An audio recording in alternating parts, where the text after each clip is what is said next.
آپ کو اہم خبر سے آگاہ کر رہے ہیں۔ D I G traffic Punjab Muhammad Waqas Nazir کی زیر صدارت اجلاس۔ ٹریفک پولیس کو جدید ٹیکنالوجی پر استوار کرنے کا فیصلہ۔ ڈی آئی جی ٹریفک کا کہنا تھا کہ Punjab police I T department P I T B اور سیف سٹی کے اشتراک سے تمام اصلاحات متعارف کرائی جائیں گی۔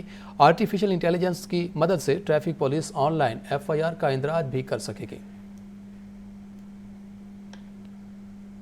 Vice chancellor doctor Muhammad Ali کی زیر صدارت پنجاب یونیورسٹی سنڈیکیٹ کا اجلاس 2025-26 کے لیے 20 ارب 16 کروڑ کے بجٹ کی منظوری دے دی گئی۔ ریسرچ گرانٹ 229 ملین سے بڑھا کر 297 ملین روپے کر دی گئی ہے، جبکہ طلبہ کے لیے اسکالرشپس 380 ملین سے بڑھا کر 406 ملین روپے کی گئی ہے۔ مزید تفصیلات جانتے ہیں عاطف پرویز سے۔ عاطف بتائیے گا مزید کیا تفصیلات ہیں؟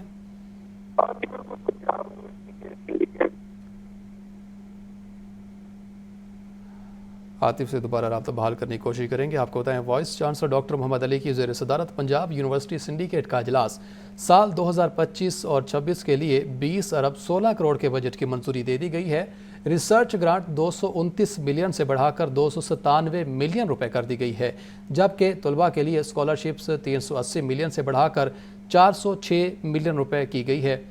آپ کو عام خبر سے آگاہ کر رہے ہیں۔ Voice chancellor doctor Muhammad Ali کی زیر صدارت پنجاب یونیورسٹی سنڈیکیٹ کا اجلاس سال 2025 اور 26 کے لیے 20 ارب 16 کروڑ روپے کے بجٹ کی منظوری دے دی گئی ہے۔ ریسرچ گرانٹ 229 ملین سے بڑھا کر 297 ملین کر دی گئی ہے۔ مزید تفصیلات جانتے ہیں عاطف پرویز سے۔ عاطف بتائیے گا مزید کیا تفصیلات ہیں اس حوالے سے؟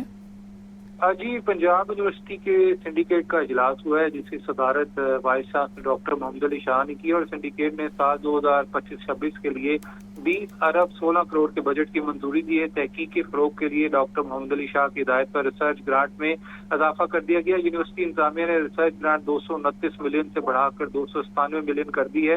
ڈاکٹر محمد علی شاہ کی ہدایت پر طلبہ و طالبات کے اسکالرشپ میں بھی اضافہ کر دیا گیا ہے، اور یہ اسکالرشپ 380 سے بڑھا کر 406 ملین کر دیے گئے ہیں، اور یونیورسٹی کا بجٹ خسارہ 2 ارب سے کم ہو کر 1 ارب 20 کروڑ پر آ گیا ہے۔ آئندہ 3 سالوں میں یونیورسٹی کا بجٹ خسارہ ختم کر دیں گے، یہ کہنا تھا ڈاکٹر محمد علی شاہ کا۔ یونیورسٹی کے انڈومنٹ فنڈ کو بڑھا رہے ہیں، قرض لینے کی بجائے ذرائع آمدن بڑھانے کو ترجیح دیں گے۔ یونیورسٹی انتظامیہ ہاسٹل، ٹرانسپورٹ، بجلی کی مد میں کروڑوں روپے کی سبسڈی فراہم کرے گی۔ پہلی مرتبہ بجٹ میں حکومت پنجاب کی جانب سے یونیورسٹی کو 78 کروڑ روپے بھی ملیں گے۔ جی بہت شکریہ عاطف آپ کا۔ ہلکی بارش کی پیش گوئی کے باوجود شہر میں سورج نے بادلوں کی ایک نہ چلنے دی۔ مختصر وقت کے لیے آسمان پر دکھائی دینے والی بادلوں کی ٹوکریوں نے برسے بغیر ہی ادھر ادھر کا رخ کر لیا۔ موسم کی صورتحال بارے جانتے ہیں ہمارے نمائندے سہیل کیسر سے۔ سہیل بتائیے گا مزید کیا تفصیلات ہیں؟ دیکھیں، آج محکمہ موسمیات کی طرف سے بارش کی پیش گوئی تو کی گئی تھی، لیکن ساتھ ہی یہ بھی کہہ دیا گیا تھا کہ اس کا انحصار ہوا پر ہے، کہ اگر ہوا نے بادلوں کے راستے میں کوئی رکاوٹ نہ ڈالی تو وہ لاہور تک پہنچ جائیں گے اور کچھ بارش برسانے کا باعث بنیں گے۔ ان کی اس پیش گوئی پر بہت ڈھارس بندی کہ چلیں آج ایک مرتبہ پھر موسم اچھا ہو جائے گا، خوشگوار ہو جائے گا، لیکن تمام دن بس نظریں آسمان پر ہی ٹکی رہیں، اور اس دوران گاہے بگاہے بادلوں کی ٹکڑیاں بھی دکھائی دیں، اور جب بھی کوئی بادل کی ٹکڑی نظر آتی تھی تو بس ہم یہی سمجھتے تھے کہ اب پیش گوئی پوری ہوئی کہ ہوئی، لیکن تمام دن ایسا ممکن نہیں ہو سکا۔ لگتا ہے کہ کہیں پر راستے میں کوئی تیز ہوا چلی اور بادل جو ہیں مٹر گشت کرتے ہوئے کسی دوسری طرف نکل گئے۔ مانسون کے دوران بادلوں کا یہی سلسلہ رہتا ہے جی، ان کی مرضی ہوتی ہے، جس طرح مرضی نکل جاتے ہیں اور جہاں دل کہتا ہے وہاں پر برف پڑتے ہیں۔ آج تو یہ بارش کی پیش گوئی نہیں پوری ہو سکی، امید پوری نہیں ہو سکی، اور اب یہ بھی ہے جی کہ 1-2 دن تک کا آئندہ جو ہے موسم خشک رہنے کی پیش گوئی کی گئی ہے، لیکن وہی بات کہ مانسون کے دوران بادلوں کے مزاج کا کچھ پتہ نہیں ہوتا۔ حتمی طور پر تو نہیں کہا جا سکتا کہ واقعی موسم خشک رہے گا یا درمیان میں کہیں کوئی بارش وارش کا سلسلہ بن جائے گا یا نہیں۔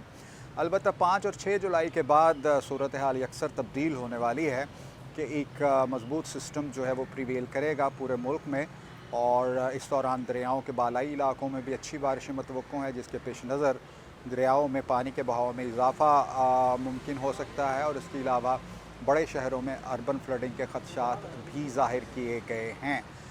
متعلقہ حکومتی ادارے تو اس حوالے سے اپنے اقدامات اٹھانے میں مصروف ہی ہیں، لیکن تھوڑی سی احتیاط ہم سب کو بھی برتنی چاہیے، کیونکہ ابھی مانسون کا آغاز ہے اور بے شمار حادثات رپورٹ ہو رہے ہیں اور بہت سارے حادثات میں خود ہماری اپنی غلطیاں بھی شامل ہوتی ہیں. سو ان غلطیوں سے جب ہم اوائڈ کریں گے تو حادثات رونما ہونے کے امکانات کم سے کم ہو سکتے ہیں. جی شکریہ آپ کا. پنجاب میں بلدیاتی انتخابات کا معاملہ مجوزہ بلدیاتی قانون کے لیے بڑی تبدیلیوں کو حتمی شکل دینے کی تیاری شروع کر دی گئی ہے. پنجاب اسمبلی میں قائمہ کمیٹی برائے لوکل گورنمنٹ کا اجلاس، جس میں تجویز دی گئی ہے کہ پنجاب میں ضلع کی سطح پر قائم ہونے والی اتھارٹی کے چیئرمین ڈیپٹی کمشنر کی جگہ عوامی نمائندگی ہوں گے. قائمہ کمیٹی کا اجلاس مزید مشاورت کے لیے مؤخر کر دیا گیا ہے. مزید جانتے ہیں حمزہ خورشید سے. حمزہ بتائیے گا.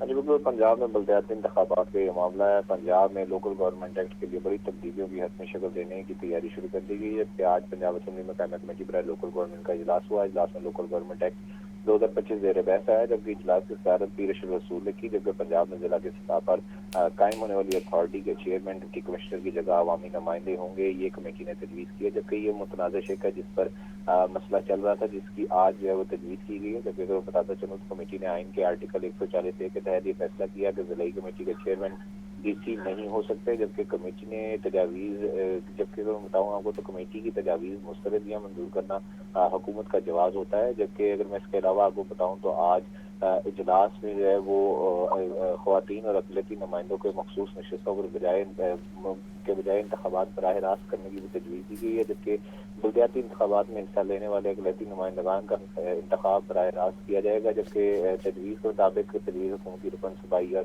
اسمبلی کمیٹی کے چیئرمین برائے اقلیتی امور فیلبوس کرسٹوفر نے پیش کی. جبکہ اقلیتی نمائندوں کی براہ راست انتخاب سے عوامی مسائل کا فوری حل کرنے کے ساتھ ساتھ حقیقی قیادت سامنے آئے گی، یہ تجویز دی گئی. جبکہ بلدیات کی قائمہ کمیٹی کے اجلاس میں تجویز کثرت رائے سے منظور کر لی گئی. جبکہ اقلیتی نمائندگان کے براہ راست انتخاب کے لیے صوبائی اسمبلی میں پہلے ہی اتفاقی رائے موجود ہے، یہ کہنا تھا اس موقع پر فیلبوس کرسٹوفر کا. جبکہ اجلاس جو ہے وہ مزید مشاورت کے لیے ملتوی کر دیا گیا ہے. جی بہت شکریہ حمزہ آپ کا. منیلا ایشین گیمز میں پاکستان کی طرف سے 1954 میں پہلا گولڈ میڈل حاصل کرنے والے بابا دین محمد انتقال کر گئے. ترجمان سپورٹ پنجاب کا کہنا ہے کہ بابا دین محمد نے 1954 میں ریسلنگ کے مقابلوں میں پاکستان کے لیے پہلا گولڈ میڈل اپنے نام کیا تھا.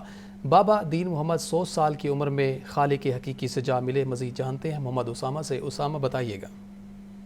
بالکل، منیلا ایشین گیمز میں پاکستان کی طرف سے 1954 میں پہلا گولڈ میڈل حاصل کرنے والے بابا دین محمد انتقال کر گئے.